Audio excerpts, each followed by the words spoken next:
At a time when the art world was under threat, it became clear that in order to survive, it had to adapt. With technological advancements revolutionizing our lives, the art world would not escape its grasp. Rallying against the outmoded concepts of the traditionalists, a group of Parisians joined together to usher in a new era. It was a time of change. It was a time of modernity. It was the time of the Impressionists. Welcome to 19th century Paris. In order to understand why Impressionism was so controversial, we first need to understand a little about the world at the time. From the time of the Renaissance, for hundreds of years, the rules and methods of painting had developed, with art academies being established from the mid-17th century. These academies monopolized the art world, deciding on the subjects, methods, and content of a painting, and ultimately determining what would or would not be considered art. By the 19th century, the academies were arranging large annual or biannual exhibitions called salons that had proven popular with the bourgeois Parisian elite and quickly became important to visit and have an opinion. For the struggling artists, this represented a unique opportunity to raise their profile, and with the possibility of awards and prizes on offer, an artist's success would lie in the hands of the academies. Year after year, works by Monet, Renoir, Sisley, Monet, Pissarro, and Cézanne were submitted and rejected by these salons, and their steadfast refusal to alter their traditional stance led, in 1874, to the artists coming together to hold their own exhibition at the studio of French photographer Nadal. The critics were cruel and unforgiving with Cézanne and Monet being singled out for particular abuse, but it was here that Impressionism got its name. Art reviewer Louis Leroy wrote in a local newspaper when describing Monet's Impression Sunrise, "Impression, I was certain of it. I was just telling myself that, since I was impressed, there had to be some impression in it. And what freedom, what ease of workmanship, wallpaper in its embryonic state is more finished than that seascape." The name stuck and was embraced by the artist, but the road to acceptance would be a long one. Constant rejection from the academies united the artists. They would meet regularly at the Café Jouerbois, where they had heated discussions on the nature of art. Such was the vociferous nature of the gatherings that in one instant, in 1870, Manet injured Louis Edmond Durante, his friend and avid supporter, over an unfavourable review.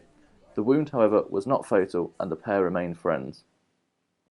Impressionist artists broke every academy rule they could, from subject matter to style and method, with the movement refusing to conform to any of the preset conservative standards embodied by the salons.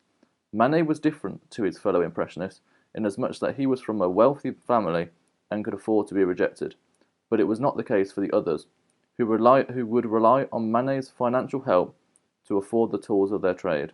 Without it, they would have had to conform to traditional painting styles to earn money.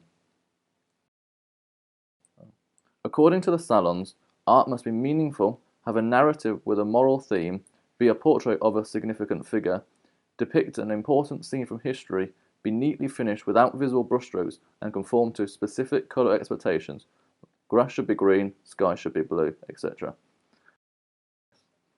The academies held great influence, but the erosion of their power had already started, and their attempt to stand before a tidal wave of change would inevitably see them washed away. 100 years previously, the touch paper of societal reform was lit, and the concepts of freedom, individualism, and equality exploded upon the world with the French Revolution. An irresistible force, it rolled on, fueled by conflict and technological advancements. During the 19th century, between 1830 and 1850, aided by the Industrial Revolution, saw the Paris population double in size. Emperor Napoleon III embarked upon a dramatic regeneration of Paris that witnessed a radical transformation, moving away from its medieval narrow streets to wider boulevards, and the emergence of steel saw modern structures erected and new bridges being built that were considered feats of incredible engineering. Although not necessarily part of the Industrial Revolution, the invention of the camera was perhaps the biggest catalyst to change. Architecture had faced a similar challenge with the advent of easy-to-construct buildings that mimicked Roman and Greek styles, leaving the architectural designers redundant.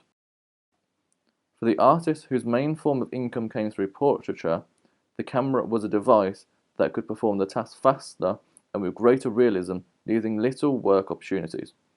The Impressionists recognized this threat, and although they embraced the camera as a fantastic method for capturing the moment or seeing the world from a different angle, they also knew they needed to be able to create something that the camera could not. 1848 saw the beginning of waves of insurrections sweep across the city, with political power swaying constantly between rival factions, with stability not coming until 1851. 2 years later, the French joined forces with the British in a war against the Russians, which lasted 3 years and were then subsequently engaged in various global conflicts up until the disastrous Franco-Prussian War of 1870. That caused the artistic group to split up, with some travelling to England, where they encountered the work of Turner and Constable. Also during this time, Gustave Courbet was a political and artistic rebel who sought to challenge the Salon's concept of art. A realist painter, he chose to focus on images of the poor engaged in everyday mundane activities, much to the consternation of the academies. Courbet's deliberate flouting of academy rules and rebellious actions was a great influence on Manet, who set about creating his own dissenting images and paving the way for the Impressionist movement. Eugene Chevreul's book on the law of simultaneous contrast of colours and Eugene Delacroix's work with colour theory would have an influence on the Impressionists. Their concepts on how colours, when placed alongside each other, would directly influence the subconscious mind of the viewer was clearly adopted by the later artists. The development of colour-ready paint being sold directly from the merchants meant that the painters no longer had to mix their own. These were also sold in metal tubes, which preserved the paint much longer than the traditional pig bladders, allowing artists to travel further and work longer. The Barbizon School walked out of their studios and went to paint the surrounding landscapes, working in a way that became known as en plein air, turning away from the idealized beauty that Raphael claimed to have had in his head, and returned to nature. Another surprising area of influence came from the Far East. The modern world opened up international shipping with goods regularly being imported from Japan. The padding would often be made up of prints of Japanese artists that had split from the Eastern traditional styles. It was cheap and easy to obtain, and Manet's group collected it avidly as they were moved by the depictions of mundane life, and it made them realize how much they still conformed to salon rules. So, what makes a painting impressionist? Here are some of the characteristics that you should look for. Lighter visible brushstrokes, brighter colours, less attention to detail, bias towards mundane subject matter and landscapes with no overarching theme, painted on location rather than the studio, en plein air, painted quickly in order to capture the moment, painted a real scene, not idealized.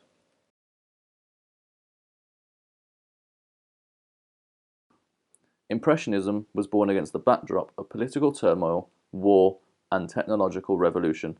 In a world that had been repeating itself for 400 years, things started changing dramatically. People were no longer going to live silently within the social classes they were born. A new liberation had taken hold and people had found a voice. Impressionists were not the original rebels.